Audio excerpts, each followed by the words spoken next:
Hi everybody, I am here to share with you a quick video about shearing alpaca. The gentleman here is using electric clippers to shear a Huacaya alpaca. Huacaya alpacas are the ones that have a very thick, very fine fleece. Their fleece is usually sought after by haute couture. They use them to make very high-end sweaters and coats and things like that. The Suri alpaca is the other type of alpaca, and they have fleece that is like long locks of hair.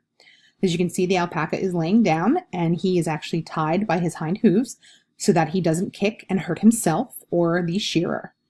They will remove that fleece usually in the spring because that's a lot of fiber that he has there, and they want to make sure that they're cool for summertime.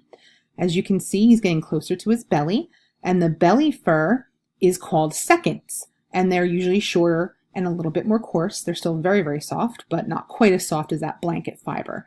When they are done being sheared, they will shear his neck as well, and he will look absolutely ridiculous because he has a very, very skinny neck, and they'll leave his top knot on. So he has a very skinny neck and a big head, and he looks a lot like a lollipop with 4 legs.